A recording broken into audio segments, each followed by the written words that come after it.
Between 1386 and 1400 CE, Geoffrey Chaucer wrote the Canterbury Tales, further developing framing, the Homeric device of story characters themselves telling stories. Chaucer spoke Italian and visited Italy, and may have read Boccaccio's prose work, Decameron, in which 10 people, on a 10-day journey, each tell one tale a day. But Chaucer envisioned a grander, poetic, frame-based collection, starring 30 pilgrims who meet at Tabard in London, then journey together to Thomas Becket's shrine in Canterbury. His travellers agree to tell 2 stories each on the way, 2 each on the way back, a total of 120 stories. But Chaucer never actually completed the enormous project. He lived only long enough to finish 22 lengthy poetic tales, though he did also profile his characters in a prologue and write elegant narratives connecting most of them. Rich, complex, at times bawdy, the Canterbury Tales would, for centuries, inspire countless writers to experiment with framing and with narratives from a range of social classes. Chaucer's work also stimulated generations of visual artists, including Ezra Winter, born 1886, whose magnificent mural adorns a wall in the Library of Congress, Washington, D.C. Winter's mural captures his favourite Chaucerian pilgrims on the move, the miller in the lead, piping the group out of Southwark, followed by the host of Tabard Inn. His next sumptuous and accurate depiction is of the knight, followed by his son, the young squire, and a yeoman, a peasant holding and cultivating a small estate. Then comes the physic, or doctor, followed by the author, Chaucer himself, with his back to the viewer, gossiping with the lawyer, perhaps about the best stories told so far. Behind them rides the Clerk of Oxenford, reading one of his beloved classics, followed by the manciple, a person who buys a college or monastery's provisions, and the sailor. This colourful, authentically costumed parade ends with the prioress and the nun, and in their wake, 3 priests, so it doesn't, of course, include all the poem's pilgrims. Cleverly, Chaucer portrays certain stories arising as spontaneous responses to preceding tales told in the group, either to outdo them or to avenge perceived class-based insults. The travellers spark off each other, with later tellers revisiting earlier storytellers' themes, so the character development is ongoing, because completed tales get reinterpreted.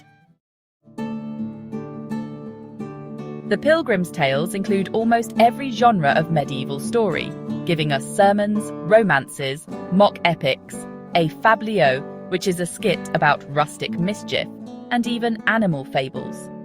Thus, the Canterbury Tales is also a fabulous time capsule, preserving voices from a broad cross-section of British society in the late 14th century, including subcultures. One popular character not shown in Winter's mural is the wife of Bath, whose tale offers fine examples of the poem's thematic depth and cultural significance.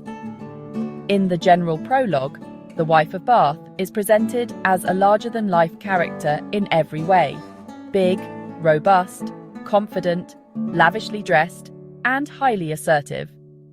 Her introduction to the tale she tells is longer than the tale itself, and reveals a remarkably untypical medieval lady, 5 times married and scathing of patriarchal theology.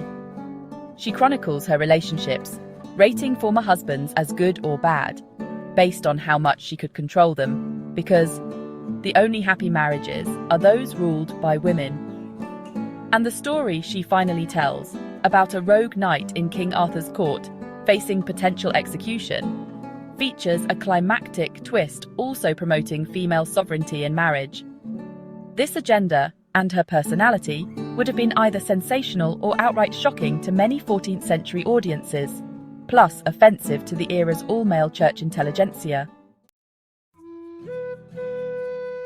Chaucer, of course, would have known his wife of Bath character, and her tale constituted risky stuff. And just how titillating many would have found her controversial statements, guaranteeing a readership. His defense as an author would have been claiming that as observer and poet, he was just dramatizing what outrageous women say, not endorsing proto-feminist anarchy. In this, we see another benefit of framing, how it allows distance to be maintained between authors and their characters, and between them and any sub-story's volatile content. The wife's story has both legal and supernatural angles, and ends with the knight educated about women, grasping happy wife, happy life, and living happily ever after. After delivering her tale, provocatively, the wife asks God to shorten the lives of all husbands who, brainwashed by church book learning, refuse to let wives rule in marriage. Like many complex, fruity Chaucer characters, the wife of Bath has intrigued readers for centuries and inspired modern best-selling authors such as Dr. Karen Brooks. The Canterbury Tales marked the evolution of framing in Western literature and set a precedent for writers to raise issues but keep a distance via their characters. Chaucer's frames and flashbacks remain ubiquitous devices, powering modern novels, plays and movies, and just as effectively as they did for audiences of the great poet himself, way back in the 14th century.